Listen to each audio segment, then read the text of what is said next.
नमस्कार दोस्तों।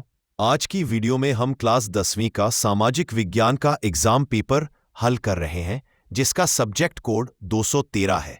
ये पेपर अप्रैल 2024 का है और ये सेट ए है।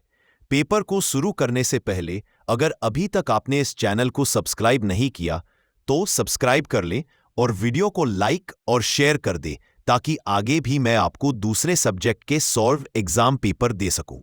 धन्यवाद। सामान्य अनुदेश 1. परीक्षार्थी प्रश्न पत्र के पहले पृष्ठ पर अपना अनुक्रमांक अवश्य लिखें। 2. कृपया प्रश्न पत्र को आंच लें कि प्रश्न पत्र के कुल पृष्ठों तथा प्रश्नों की उतनी ही संख्या है जितनी प्रथम पृष्ठ के सबसे ऊपर छपी है। इस बात की जांच भी कर लें कि प्रश्न क्रमिक रूप में है। 3. वस्तुनिष्ठ प्रश्नों में आपको 4 विकल्पों ए, बी, सी अथवा डी में से कोई एक उत्तर चुनना है तथा दी गई उत्तर पुस्तिका में आप सही उत्तर लिखिए। 4. वस्तुनिष्ठ प्रश्नों के साथ साथ सभी प्रश्नों के उत्तर निर्धारित अवधि के भीतर ही देने हैं। वस्तुनिष्ठ प्रश्नों के लिए अलग से समय नहीं दिया जाएगा। 5. उत्तर पुस्तिका में पहचान चिन्ह बनाने अथवा निर्दिष्ट स्थानों के अतिरिक्त कहीं भी अनुक्रमांक लिखने पर परीक्षार्थी को अयोग्य ठहराया जाएगा। 6. अपनी उत्तर पुस्तिका पर प्रश्न पत्र की कोड संख्या 67 में 3 सेट ए लिखें। 7. प्रश्न पत्र केवल अंग्रेजी हिंदी माध्यम में है। फिर भी यदि आप चाहें तो नीचे दी गई किसी एक भाषा में उत्तर दे सकते हैं। अंग्रेजी, हिंदी, उर्दू, पंजाबी, बंगला, तमिल, मलय। इस पेपर के लिए आपको 3 घंटे का समय मिलेगा और यह 100 नंबर का पेपर होगा। निर्देश आय। इस प्रश्न पत्र में कुल 51 प्रश्न है। सभी प्रश्न अनिवार्य है। 3. सभी प्रश्नों के अंक उनके साथ दिए गए हैं।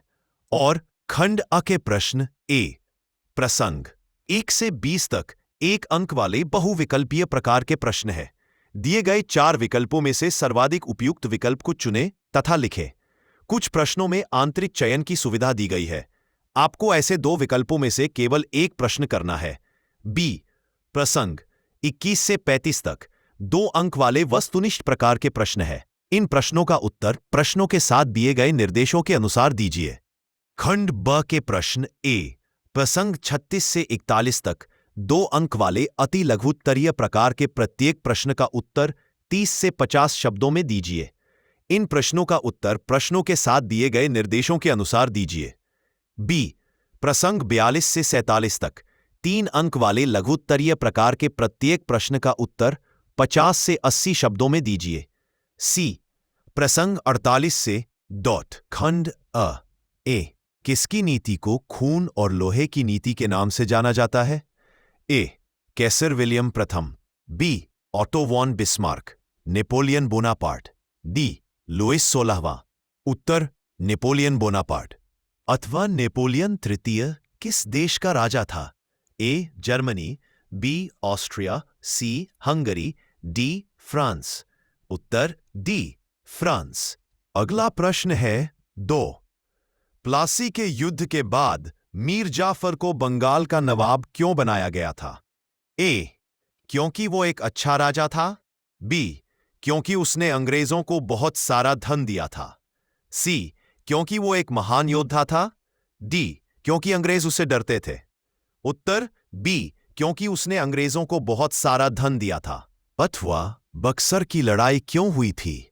क्योंकि मीर कासिम अवध के नवाब के साथ मिल गया था, बी क्योंकि मीर कासिम दिल्ली के बादशाह के साथ मिल गया था, सी क्योंकि मीर कासिम अंग्रेजों के खिलाफ साजिश रच रहा था, डी यह सभी। उत्तर डी यह सभी। अगला प्रश्न है 3. निम्न में से कौन सा बांध नर्मदा नदी पर बनाया गया है? ए नागार्जुन सागर बांध, बी सलाल बांध, सी भाखड़ा नांगल बांध, डी सरदार सरोवर बांध। उत्तर डी सरदार सरोवर बांध। अगला प्रश्न है 4. निम्नलिखित में से कौन स्वामी विवेकानंद के गुरु थे? ए शंकराचार्य, बी गौड़ापादाचार्य, सी रामकृष्ण परमहंस, डी हरिसेन। उत्तर सी रामकृष्ण परमहंस। अगला प्रश्न है 5. 1813 में बॉम्बे दक्कन में थॉमस मुनरो द्वारा निम्नलिखित में से किस भू राजस्व नीति को लागू किया गया? ए. स्थायी बंदोबस्त, बी. महालवारी व्यवस्था, सी. रयतवारी व्यवस्था, डी. इजारेदारी व्यवस्था। उत्तर सी. रयतवारी व्यवस्था। अगला प्रश्न है 6। 1917 के दौरान बिहार में नील खेतिहरों के लिए निम्नलिखित में से कौन सा आंदोलन शुरू किया गया? ए. बारदोली सत्याग्रह, बी. चंपारण सत्याग्रह, सी. अहमदाबाद सत्याग्रह, डी. खेड़ा सत्याग्रह। उत्तर बी. चंपारण सत्याग्रह। अगला प्रश्न है 7। हिमालय भारत के किस भाग में स्थित है? ए. पूर्वी, बी. पश्चिमी, सी. दक्षिणी, डी. उत्तरी।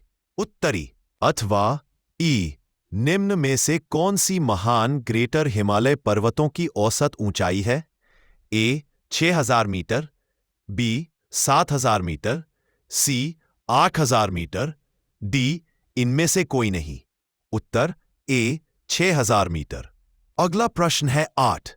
भारत में सीमा सड़कों के रखरखाव के लिए कौन सा संगठन जिम्मेदार है?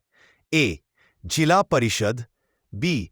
राज्य लोक निर्माण विभाग SPWD, सी. भारतीय राष्ट्रीय राजमार्ग प्राधिकरण NHAI, डी.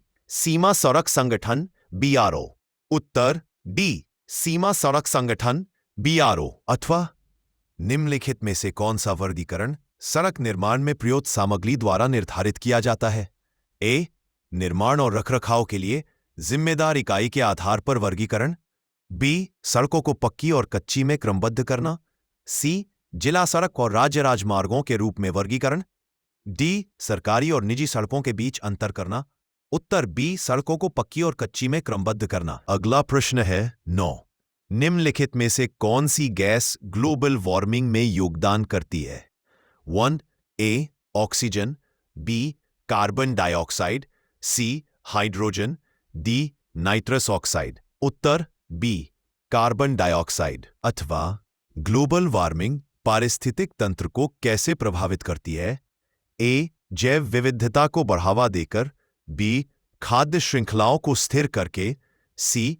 निवास स्थान की हानि और प्रजातियों के विलुप्त होने के कारण, डी. मिट्टी की उर्वरता बढ़ाकर। उत्तर सी. निवास स्थान की हानि और प्रजातियों के विलुप्त होने के कारण। अगला प्रश्न है 10। गुट निरपेक्षता की नीति आज भी प्रासंगिक क्यों मानी जाती है? 1.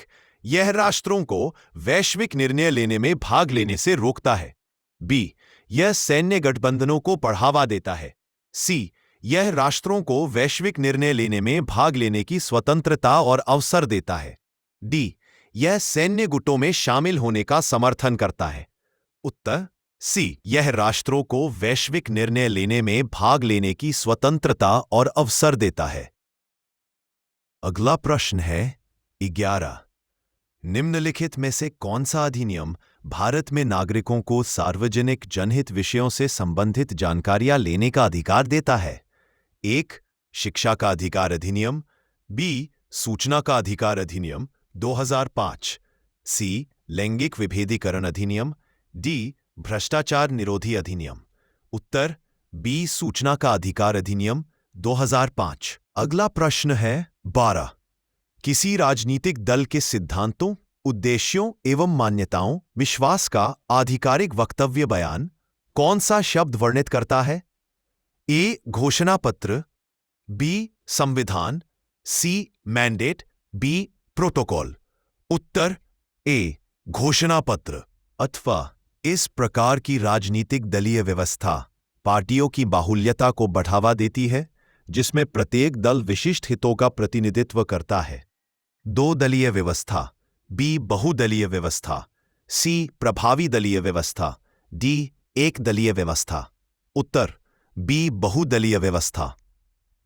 अगला प्रश्न है 13। निम्न में से कौन सा संसद का एक विशेष अधिकार है?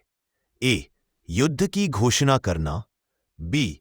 प्रशासकीय कार्यकारी आदेश जारी करना, सी. अंतर्राष्ट्रीय व्यापार नियमन, डी. विदेशी कूटनीति संचालित करना। उत्तर बी. प्रशासकीय कार्यकारी आदेश जारी करना। अगला प्रश्न है 14। राज्य सरकार का संवैधानिक प्रमुख कौन होता है? ए. मुख्यमंत्री, बी. राज्यपाल, सी. मुख्य न्यायाधीश, डी. विधानसभा अध्यक्ष। उत्तर बी. राज्यपाल। अथवा ए. किसी राज्य के राज्यपाल की नियुक्ति कैसे की जाती है? ए. भारत के राष्ट्रपति द्वारा, बी. प्रधानमंत्री द्वारा, सी. मुख्यमंत्री द्वारा, डी. राज्य की विधानसभा द्वारा। उत्तर भारत के राष्ट्रपति द्वारा। अगला प्रश्न है 15। धार्मिक स्वतंत्रता का अधिकार भारतीय संविधान के किस अनुच्छेद के अंतर्गत आता है? ए. अनुच्छेद 25 से 28, बी. अनुच्छेद 14 से 18, सी. अनुच्छेद 21 से 22। उत्तर ए. अनुच्छेद 25 से 28। अथवा निम्नलिखित में से कौन सा मौलिक अधिकार कुछ मामलों में गिरफ्तारी और हिरासत से सुरक्षा प्रदान करता है? ए. स्वतंत्रता का अधिकार, बी. शोषण के विरुद्ध अधिकार, सी. जीवन और व्यक्तिगत स्वतंत्रता का अधिकार, डी. संवैधानिक उपचारों का अधिकार। उत्तर ए. स्वतंत्रता का अधिकार। अगला प्रश्न है 16। निम्न में से कौन एक मानव निर्मित अंतर नहीं है? ए. प्रति व्यक्ति आय, बी. उपजाऊ जलोढ़ मिट्टी, सी. साक्षरता। उत्तर ए. प्रति व्यक्ति आय। अगर आपको इस पेपर की पूरी PDF फाइल चाहिए तो आप हमें इस नंबर पर व्हाट्सएप कर सकते हैं 905205097।